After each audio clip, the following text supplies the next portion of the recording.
Good. Thank you so much to the choir and to Daniel and Joseph. That was beautiful. Your music always makes my week better. Good morning. I told a friend last week that I was writing a "We're all going to die, but we should celebrate" Mother's Day message of joy. And I'm starting with the dying, and hopefully we move together towards joy. It's not really about Mother's Day, though.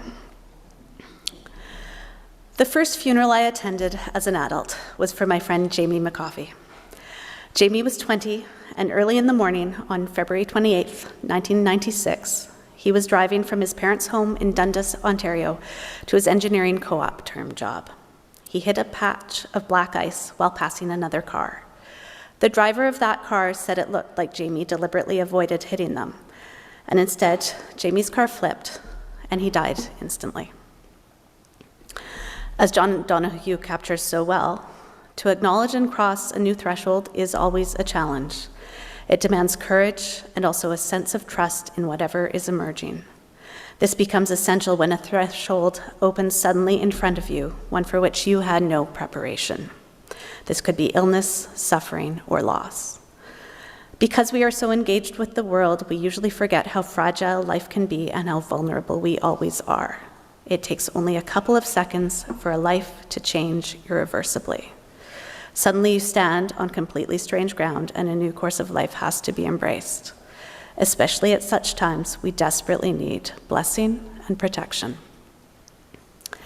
I knew Jamie from Shad Valley, a high school summer program about entrepreneurship and engineering, which despite its name happens at university campuses and not in a valley.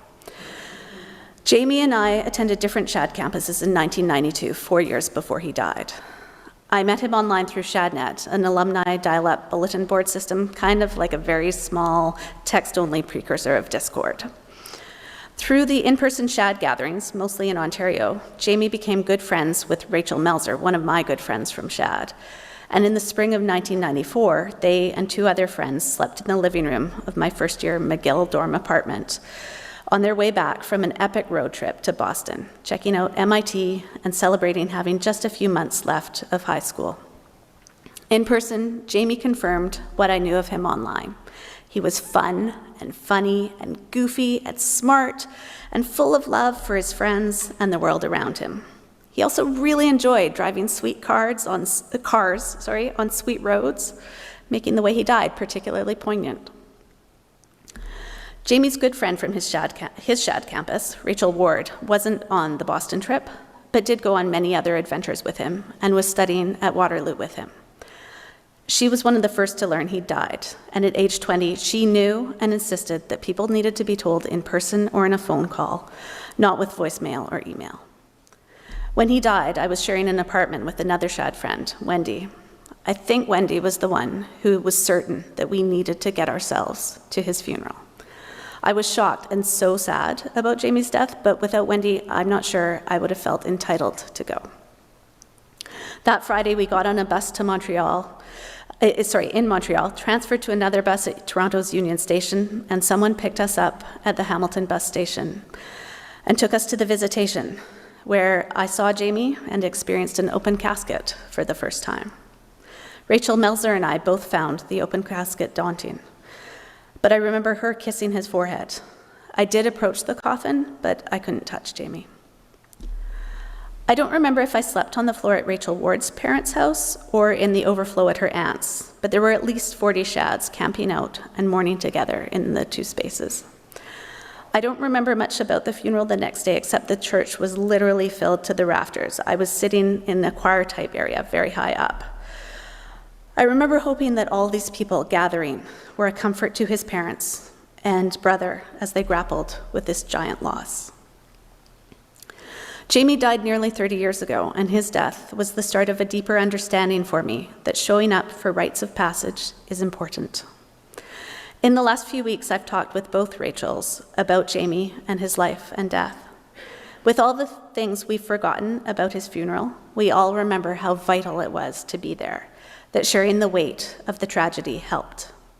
It didn't make it any less senseless or more acceptable, but it made it more real and slightly more bearable. We're all still carrying Jamie and our love for him and his love for life with us.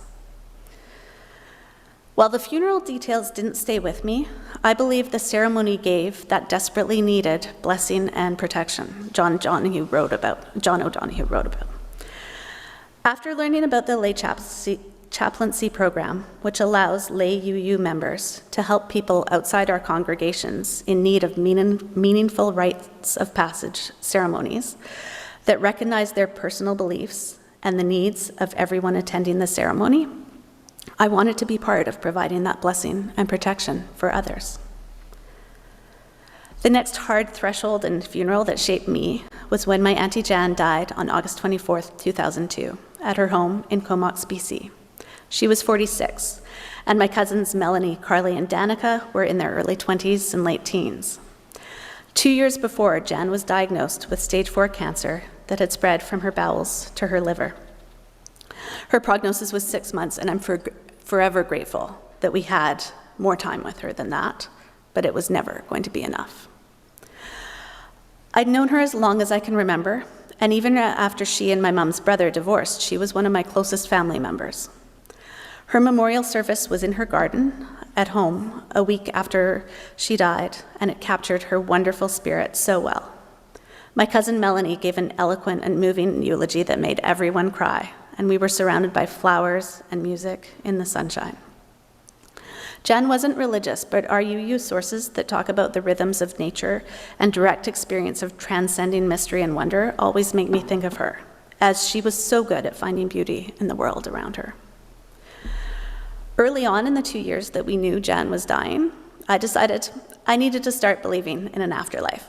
I didn't need to have any sense of the details or metaphysical underpinnings, but I could not accept Jan just ending completely.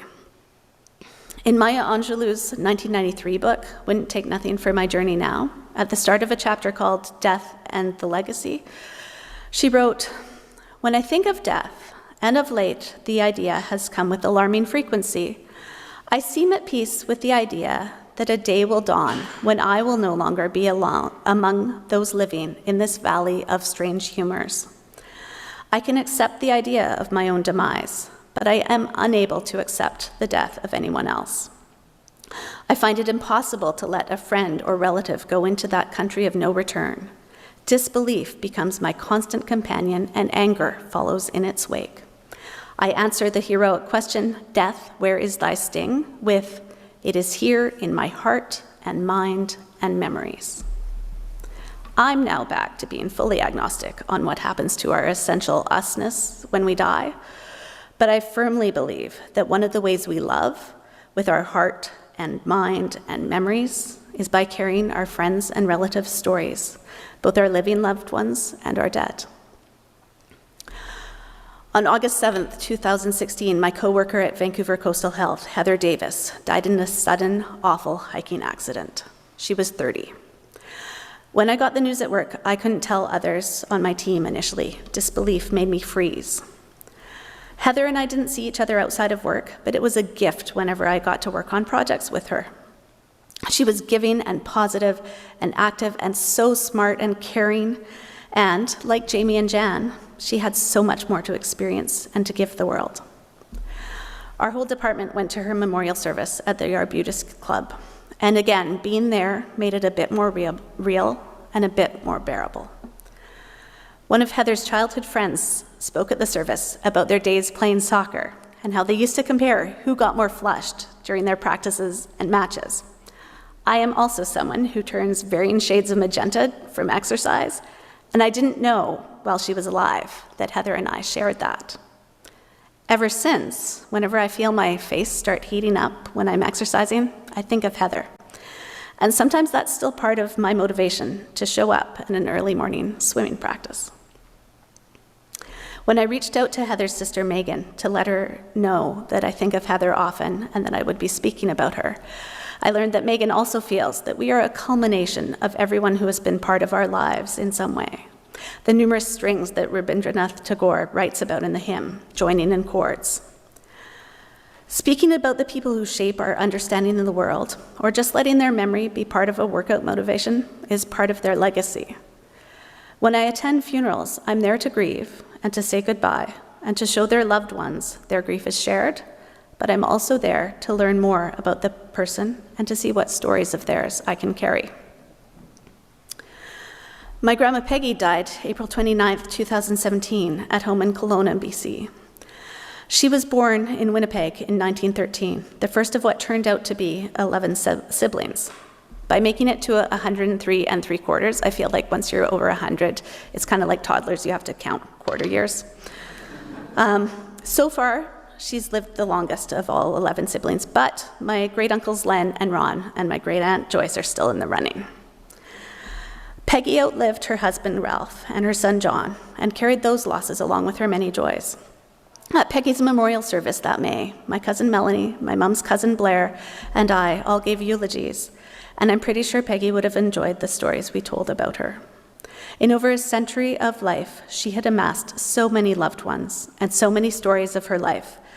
I know some stories are lost with her, but many persist, and I'll share a relevant one now. As I said in my eulogy of her, around Christmas of 2014, Grandma Peggy was very ill from fluid building up in her lungs. When her family doctor prescribed Lasix to help prevent that fluid buildup, she also talked with Grandma about her leaky heart valve and how it would never get better and would likely get worse, but whether that would happen slowly or suddenly, no one could predict. It was the first time Grandma seemed accepting of her mortality, though grudgingly. Her mother, my great-grandma Fraser, had lived to 101, and I think Peggy assumed she'd live longer than that. She was quite startled and upset that her doctor couldn't guarantee her that she'd make it to her 102nd birthday, which at the time was 7 months out. Grandma told me after that doctor visit that she had been thinking about how she might just not wake up in the morning. We were sitting at her kitchen table as she told me about this, and she lifted up the tablecloth and pulled out a note she'd written. It said, "If things get really bad, don't have the service when it's cold. Wait until March." That note still makes me laugh. As one of the most grandma things ever, she was concerned for her loved ones and wanted to make things comfortable for us. She had a strong sense of what was best, and it was easier for her to handle uncomfortable thoughts by hiding them away, possibly under a tablecloth, until she was ready to deal with them. But thinking about it now, her note acknowledged something very important, which is that memorial services are primarily for the living, and that the people who organize them and speak in them are supporting both the memory of the dead and the mourners. Being able to support people with a service that honors their loss and as many facets as possible of their loved one's life and stories is what drew me to doing the Canadian Unitarian Council lay chaplaincy training this winter and applying to be this congregation's lay chaplain. Ideally, these rites of passage help strengthen the web of love and connection between the people at the center of them and the people attending, where everyone becomes more connected to each other. Rabbi Louis John Aaron writes, in Everything is But a Moment, a meditation on Kohelet, possibly better known to you as Ecclesiastes, or as Pete Seeger transformed it, the song Turn, Turn, Turn. There is a time to weep and a time to laugh, and sometimes weeping and laughing arrive as one when memory brings joy and absence sorrow. There is a time to hold a loved one tightly, never wanting to let go, and a time to release one's embrace and set one's dear one free.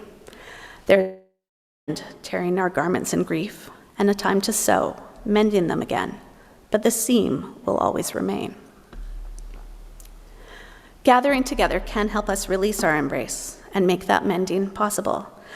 The times I've been unable to attend a memorial service for a loved one, I've found it harder to release, harder to mend.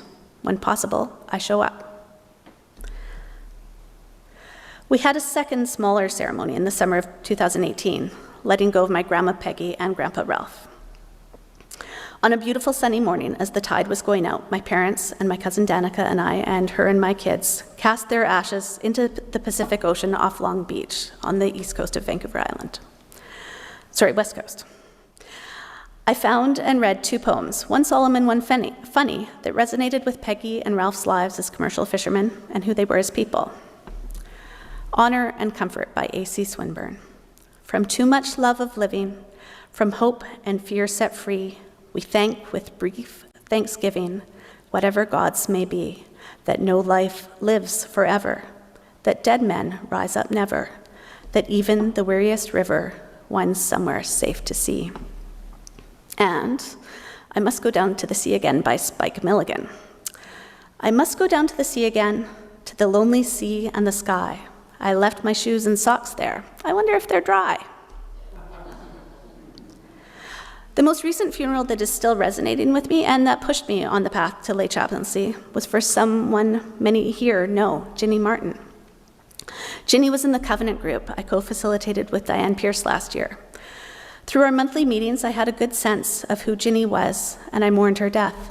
Her funeral was deeply moving, not just because it helped me know Ginny and her sharp mind and her caring heart and more of her stories better, but because she had done so much of the planning herself. As Reverend Stephen shared, leading the memorial service, the readings, the speakers, the hymns, Ginny had picked out all of them so that her memorial was deeply reflective of her life and passions.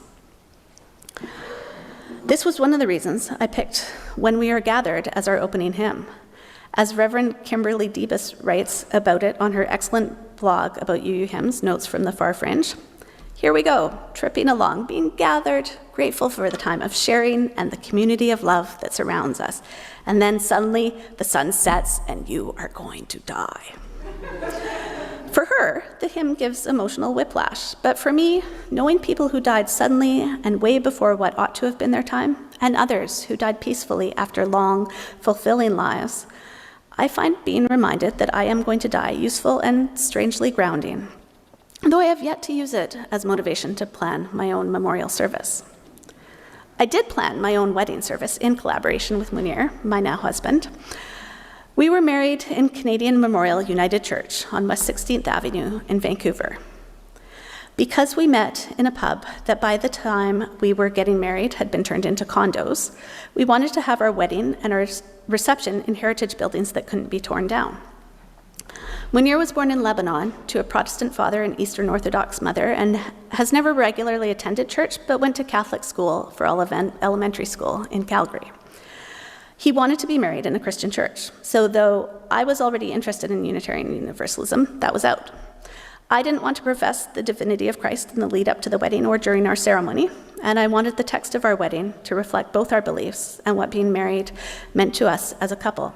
The United Church met both of our needs there. Canadian Memorial had a series of options for each part of a wedding ceremony that could be tailored to us while staying in line with United Church theology, just as lay chaplains, UU lay chaplains, can tailor services while aligning with UU principles. I put all the options for each part of the service in a Word document, deleted the ones that didn't resonate with me, and then Munir and I worked through what was left to find the readings and texts that most reflected our intent for our marriage. We both cared about our vows and all the words before and after them. We requested a few edits from the minister beyond the suggested options. In the prayer before the vows, Munir felt more comfortable with eternal God instead of spirit of life. We tweaked the exchange of rings so that both of us were encouraged in dream chasing, and we felt more natural addressing each other by name instead of beloved bride, beloved groom. The text of our wedding ceremony said who we were as a couple, as much as our choice of heritage buildings and flowers and wedding party members. I'm not as frequently a wedding guest these days as 15 or 20 years ago, but I've been to dozens of weddings and was honored to be asked to speak at a few of them. One or two weddings I've witnessed had a ceremony that felt a bit like a token routine or like it was impersonally delivered by someone who didn't know the people getting married. But most of the weddings I've witnessed have been glorious reflections of the couple, giving me a broader, stronger sense of who they are. At one of my favorite weddings, the ceremony incorporated the groom, my friend Matthew, playing a piece on the violin, and later at the reception, the first dance included his impersonation of Velociraptor from Jurassic Park. As with funerals, I feel that at their best, weddings knit a stronger connection between the people who love the couple and thereby support the couple's commitment to each other. Recalling our meditation by John O'Donohue, though we know one another's names and recognize one another's faces, we never know what destiny shapes each life. The script of individual destiny is secret. It is hidden behind and beneath the sequence of happenings that is continually unfolding for us. Each life is a mystery that is never finally available to the mind's light or questions. We don't know when we're at a wedding how long it will last, how long each of them will live, whether they will grow apart or together. what sequence of happenings will unfold for them. But one of the values of rites of passage, like weddings and memorials, is that they can give us a greater sense of those mysteries at work, of the strength and value of community, deepening our connection with and our love for the people who enrich our lives. I believe we need more of these rites. Growing up in BC, I knew about potlatches, which along with powwows and other Indigenous ceremonies were banned from the 1870s until the early 1950s by the Indian Act. They were and are an amazing ceremony of connection and community building, and I continue to grieve that the right to celebrate those rites was taken from so many for so long. I also grieve that most of us have so few communal rituals beyond weddings and funerals that celebrate the big transitions of life. While we are all going to die, not everyone is going to get married. But if we're alive, we were born. Dr. Isaiah Barnwell's beautiful song, We Are, included in our Teal hymnal, begins, "For each child that's born, a morning star rises and says to the universe who we are." Dr. Barnwell says about her song, each and every one of us stands atop a lineage that has at its core mothers and fathers and teachers and dreamers and shamans and healers and builders and warriors and thinkers and. So in spite of our uniqueness, we come from and share every experience that humankind has ever had. In this way, we are one. We need more ceremonies celebrating that lineage. I've been to dozens of birthday parties, but only one baptism and one bat mitzvah. My own children's births were celebrated, but not with ceremony. I declined with thanks when a friend offered to hold a blessing way ceremony for me before the birth of my first child. And while that felt like the right choice then, it meant I gave up an opportunity for deeper connection to my community and to meaningfully mark the threshold of parenthood. For the increasing number of people who don't have a religious framework that includes communal ceremonies and ritual, we're pretty low on rituals that add meaning and depth and healing and joy to life. Caspar ter Kuile, in his book, The Power of Ritual, writes that the number of occasions we deem worthy of ritual are embarrassingly small. It strikes me that as the cost and stress of weddings has gone up, the number of other rituals and celebrations has gone down. If we no longer celebrate spring or harvest time, the new moon, or a young person's coming of age, is it any wonder that our human hunger for meaning gets amped up on the one day in our lives when we're actively engaged with designing a ceremonial experience? So while I feel deeply honored to be able, as soon as Manitoba Vital Stats approves it, to marry people in this province, and I very much want to be of service to mourners, I'm also hoping that as a lay chaplain, I can find ways to support people in designing ceremonial experiences at other points in their lives, blessing them while they're living.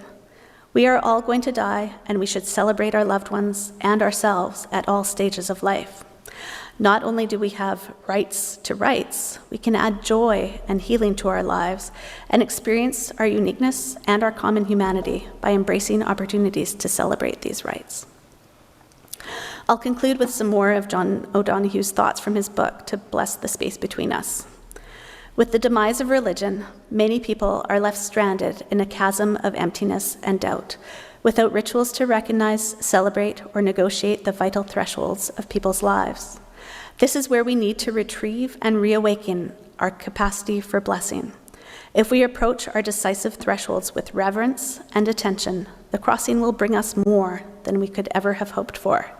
This is where blessing invokes and awakens every gift the crossing has to offer. Thank you. We will now sing number 131, Love Will Guide Us, from the Gray Hymnal.